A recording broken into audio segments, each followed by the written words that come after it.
안녕하세요. 저는 올해 48살이고 친정 부모님이 하시던 돼지갈비집을 지금은 제가 도맡아 운영하고 있습니다. 하루는 아침에 갈비집에 나가기 전 빨래를 돌려서 널어놓고 가려고 하는데 남편 바지에 주머니에 뭉쳐져 있는 뭐가 들어있었습니다. 그래서 저는 남편이 또 휴지를 주머니에 넣고 안 뺐나 싶어 주머니에 든 것을 빼보니 그것은 휴지가 아니라 생전 처음 보는 남자 팬티였습니다. 키자 모양으로 된 보기만 해도 망측스러운 그런 속옷이었지요. 저는 그런 속옷은 평생 사본 적도 구경한 적도 없는데 그런 이상한 속옷이 남편 바지 주머니에서 나오니 기가 막히더라고요.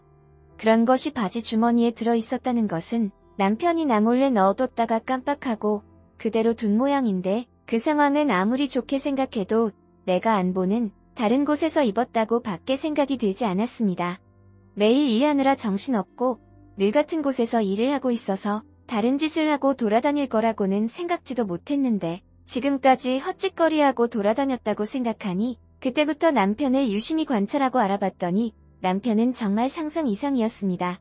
저는 대학생 때부터 부모님 가게에서 부모님을 도우며 일을 했고요. 남편은 원래 중소기업에서 일을 했는데 회사 사정이 안 좋아지면서 회사를 그만두고 친정 부모님이 하시는 돼지갈비집에서 저와 함께 일을 하게 되었습니다. 그리고 우리 두 사람이 손발이 맞아 부모님 없이도 돼지갈비집을 운영할 수 있게 됐을 즈음 부모님은 일은 그만두시고 한 달에 수익금에 얼마를 드리기로 하고 저와 남편이 완전히 도맡아서 하기로 했습니다. 열심히 하는 만큼 돌아오니 남편과 저는 정말 열심히 일했습니다. 열심히 일한 만큼 갈비집의 단골도 많아져서 점점 자리를 잡아갔습니다. 저는 그 속옷을 발견하기 전까지 남편은 식당일 열심히 하고 다른 데는 눈도 안 돌리는 줄 알았습니다. 지금까지 단 한 번도 외박한 적 없었습니다. 누구처럼 상갓집에 간다고 밤을 새고 들어온 적도 없고요. 다른 사람처럼 출장을 가야 하는 직장이 있는 것도 아니 저는 그냥 믿었습니다. 남편이 자리를 비우는 시간이라고 해봐야 손님이 뜸한 시간 사우나 하러 간다고 나갔다 오는 것이 전부였는데 그것도 3시간을 넘기지 않으니 손님 없을 때는 돈까지 쥐어줘가면서 몸 풀고 오라고 했지요. 그런데 남편 바지에서 그런 게 나온 걸 보니 지금까지 다니던 곳이 사우나가 아닌 모양이었습니다. 바지 안에 둘둘 말린 속옷을 발견한 후에 저는 남편 카드 내역과 전화기기를 확인했습니다. 카드 내역에는 별 다른 것을 확인 못했습니다. 늘 현금 결제하는 모양이었습니다. 전화기 열어봤지요. 전화기에 여자랑 주고받은 문자나 이상해 보이는 통화 내역은 없었고요. 어디 예약이 되었다는 문자가 있었습니다. 보통 남편이 자리를 비우는 그 시간이더군요. 처음에 저는 사우나인 줄 알았습니다. 요즘은 사우나도 예약을 하고 들어가나 보다 했는데 느낌이 싸해서 전화를 걸어보니 감성 마사지샵 000입니다.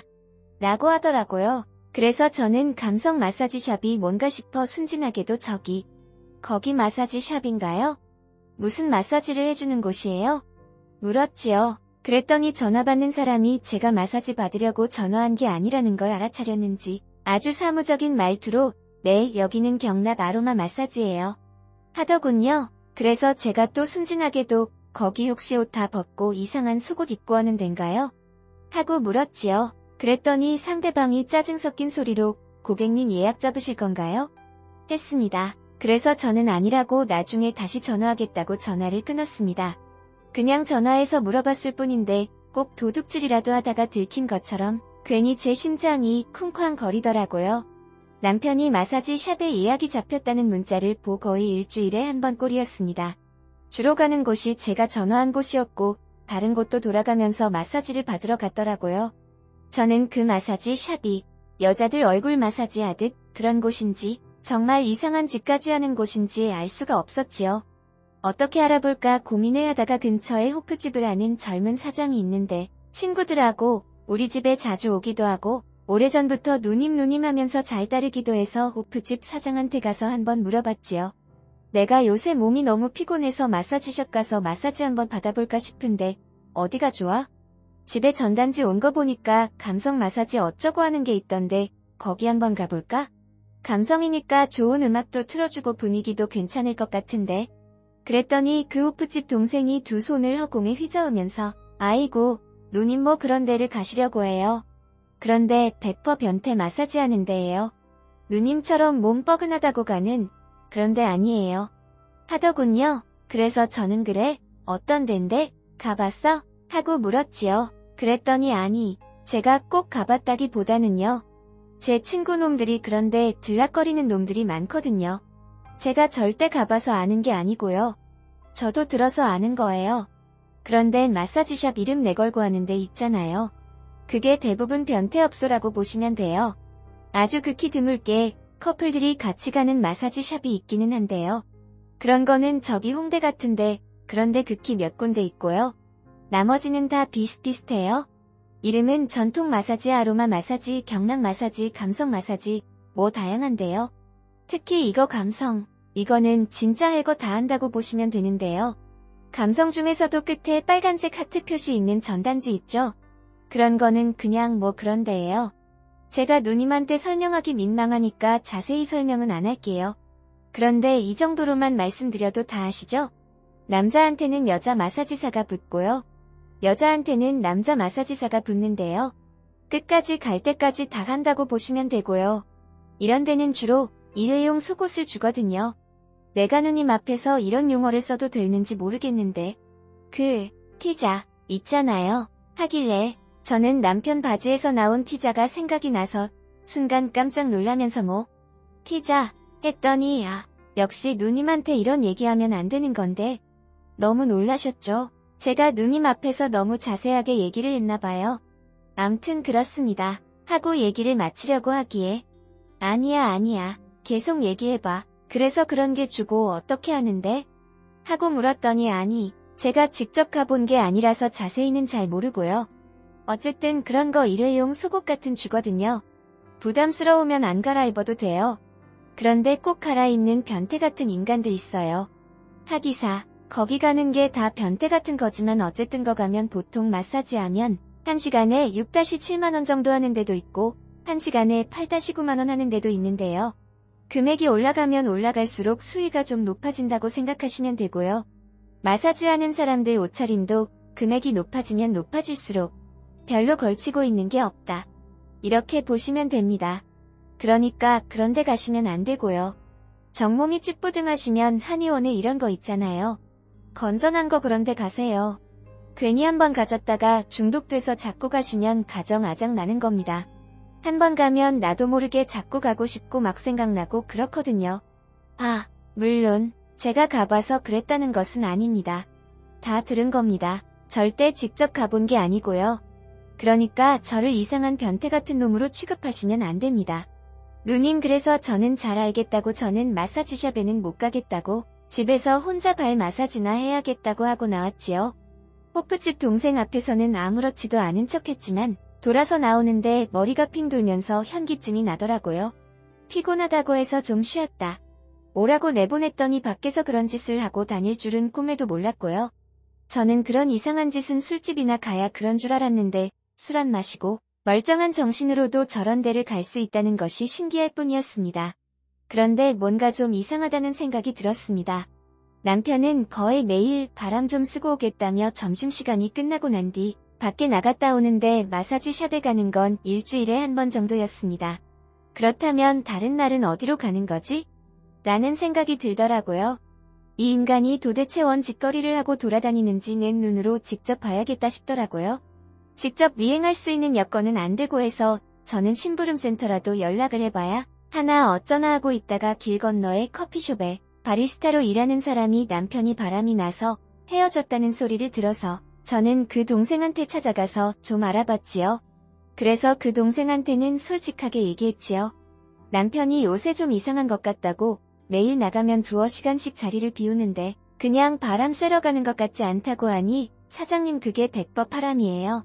하더군요. 사장님, 남자들은요. 밖에 여자 없으면 절대로 그렇게 부지런 떨면서 안 나갑니다. 무슨 목적이 있으니까 나가는 거예요. 제가 이혼한 그 새끼도 그랬어요.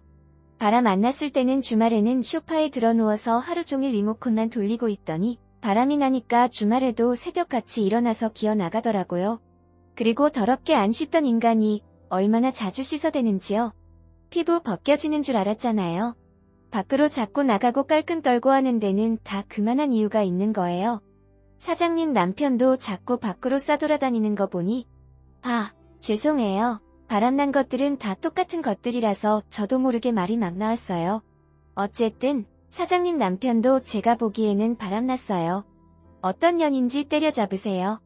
하더군요. 그래서 제가 내 눈으로 확인을 해보고 싶은데 내가 식당을 비우기가 좀 그래서 미행할 수가 없는데 무슨 좋은 방법 있냐고 물었죠. 그랬더니 바리스타 동생이 한다는 말이 아우 사장님. 1970년대에요. 바람난 게 잡으러 미행하러 다니게요? 휴대폰에 어플만 깔면 다 들리고 다 보이는데 못하러 그런 고생을 해요. 뭐를 하고 싶으세요? 어디 가는지 위치 추적을 하고 싶으세요? 안녕하세요. 저는 올해 48살. 제가 위치 추적해서 어디서 어디로 이동하는지 실시간으로 확인할 수 있는 거 하고 어플 깔아서 전화통화, 문자 내용 바로바로 확인할 수 있게 해드릴게요. 분명히 여자 있어요. 잡아서 머리채 한번 뜯어버리세요. 그리고 증거 잡아서 소송해버리세요. 제가 잡아 족치니 여자는 워낙 독종이라 제가 소송한다고 해도 눈도 깜짝 안 했는데요. 대부분 소송한다고 하면 벌벌거든요. 특히 남편 있는 것들이 남의 남자하고 바람이 나면 남편 귀에 들어갈까? 애들 귀에 들어갈까 싶어서 바짝 쪼니까 어떤 년인지 잡아서 족치세요. 증거 다 모일 때까지는 절대 아는 척 마시고요. 잘못 내색하면 쉽게 증거 모을 수 있는 게 완전히 다 막히는 수가 있거든요. 그러니까 남편한테도 평소 하던 대로 하시고요. 조용히 증거만 모으세요. 그리고 제가 얘기를 듣다 보니 촉이 와서 그러는 건데요. 하루에 2시간 정도 비운다고 하셨죠? 그러면 99% 이 근처 사는 년일 수도 있어요. 엄청 가까이 살고 사장님도 아는 사람일 수 있으니까 어떤 경우에도 너무 충격받지 마시고 마음 단단히 잡고 계세요. 주로 자주 만나고 잘 아는 것들이 바람나더라고요. 제가 이혼한 그놈은 같은 회사 여자하고 바람났잖아요. 아마 사장님 남편도 주변 사람일 것 같아요. 했습니다. 그 외에도 바리스타 하는 동생이 자기가 경험한 얘기와 함께 남편하고 바람난 여자를 만나면 어떻게 해야 하는지 등등 여러 가지 얘기를 해주더라고요. 그래서 저는 바리스타 동생이 가르쳐준 대로 집 컴퓨터에 로그인 되어 있는 컴퓨터 계정으로 들어가서 위치 추적, 내 전화기 찾기 설정해 놓았고요. 실시간 전화통화 내용, 문자 내용 확인할 수 있는 앱도 남편 전화기에 깔아두었습니다. 그렇게 일주일 바짝 신경을 곤두세우고 알아본 결과 남편은 일주일에 한 번은 변태 마사지를 하러 갔고 나머지는 웬 여자와 연락을 주고받았는데 연락을 주고받은 여자가 1명이 아니라 2명이더군요. 하나는 근처 꽃집 하면서 혼자 사는 여자고요. 한 사람은 화장품 가게 하는 나이 많은 여자였습니다. 2사람 다 제가 아는 사람이고요. 얘기 주고받는 보이 이 세 인간들 모두 제정신이 아닌 것 같았습니다. 화장품 가게 하는 늙은 여자는 제가 알기로 남편보다 3살이나 많은데 남편은 경희아하고 이름을 불렸고 그 여자는 남편한테 오빠야 했습니다. 그 소리를 듣는데 하도 기가 막히고 어이가 없어서 저도 모르게 웃음이 나오더라고요. 나이 먹었으면 나이 먹은 값을 해야지. 얼마나 잘 보이고 싶었으면 3살이나 어린 남자한테 오빠야 하면서 오만 콧소리를 다 내는지 인생 진짜 힘들게 산다 싶더군요. 그와 반대로 꽃집 하는 여자는 남편보다 5살이나 어린 여자인데 이 여자는 남편한테 여보하고 부르더라고요. 그 여자는 남편하고 둘이 무인 모텔에 들락거렸습니다. 위치 추적되는 걸 보니까 정확히 모텔이라고 찍히더라고요. 가만히 앉아서 내 손바닥 보듯 움직이는 걸 보고 있으니 신기할 따름이었지요. 꽃가게는 어떻게 하고 가나 싶어서 그 시간에 꽃가게로 가보니 외출 중 팻말을 걸어놓고 갔더라고요. 이 여자의 꽃가게는 일주일에 적어도 한 번, 어떨 땐 번까지 외출 중이 걸려 있었습니다. 반면에 옷가게 하는 여자하고는 모텔에 드나들지 않았습니다. 남편보다는 그 여자가 남편을 더 좋아하는 눈치였고 2사람은 옷가게 안에서 나름의 데이트를 즐기는 듯 했습니다. 갈비집이 안정적으로 자리 잡고 먹고 살만해서 그러는 것인지 아니면 원래 여자를 엄청 좋아하는 인간인데 제가 그걸 모르고 살았던 것인지는 모르겠지만 어쨌든 남편은 여자를 만나랴 마사지 받으러 다니랴 일주일이 엄청 바쁜 사람이었습니다. 참 대단하다 싶더군요. 식당 일은 일대로 하고 집에 가면 저하고도 날은 뜨거웠는데 그 와중에 다른 여자들까지 만족시키고 있었으니 제 눈에는 그저 평범하고 일 열심히 하는 남자였지만 남편은 밖에 나가면 바람둥이 카사노바였던 것이지요. 저는 이것들을 다 어찌할까 바리스타 동생 말처럼 가서 머리채라도 휘감아 버릴까 어쩔까 생각하다가 저는 옷가게 하는 여자, 꽃 파는 여자 둘 다 우리 집에 불렀습니다. 동네에서 같이 장사하면서 언제 한 번 갈비 대접해야지 하고 있었는데 여태껏 마음만 있지 실천을 못했네요. 제가 월요일 저녁은 문을 좀 일찍 닫을 거니까 그때 오세요. 제가 대접할게요. 했더니 두 사람 모두 처음에는 좀 당황하더니 차마 거절하기도 뭐해서 온다고 하더군요. 저는 두 사람 모두 똑같은 시간에 불렀고 남편한테도 얘기했지요. 옷이랑 꽃집이랑 밥 먹으러 오라고 했다고요. 그랬더니 남편이 뭐하러 사람들을 부르냐면서 일부러 못하러 먹이냐고 난리를 치더라고요. 그래서 저는 한 동네에서 장사하는 사람끼리 그 정도도 못하냐고 당신은 불편하면 들어가던가 했더니 남편이 자기가 불편할 게 뭐 있냐면서 자기도 있겠다고 했지요. 그리고 그 여자 둘이 도착한 날 정말 볼만했습니다. 남편은 당황해서 누구한테 눈길을 줄지 몰라 작고 땅바닥 하늘만 쳐다보고 다녔고 옷 파는 여자는 그 와중에도 남편 옆에 앉고 싶어서 남편 옆에 앉으려고 기회를 엿보고 있었습니다. 그리고 꽃집은 무슨 배우 출신인지 뭔지 둘이 전혀 아무 일 없는 사람처럼 관심 없는 척했습니다. 다만 옷집 여자가 남편 옆에 앉아서 남편을 슬쩍슬쩍 스칠 때 꽃 파는 여자 눈이 옷가게를 째려보면서 도피 눈이 되더라고요. 가만 보니 두 여자 다 보통 성질 아니겠다 싶더라고요. 그래서 저는 도저히 저렇게 생 여자들 머리채 못 잡을 것 같았지요. 그 여자들 머리채를 잡았다가는 제 머리털 다 뽑힐 것 같았습니다. 그래서 저는 옷가게, 꽃가게 둘이 머리채 잡도록 했습니다. 내지 테이블에 앉아서 고기를 굽고 있다가 제가 세 사람을 보면서 엄청 재밌는 게 있는데 한번 볼래요? 했지요. 그랬더니 세 사람 모두 뭐냐고 한번 보자고 하더라고요. 그래서 저는 각자 전화번호로 그동안 서로 통화한 내용, 서로 주고받은 문자 내용을 같이 전송시켰습니다.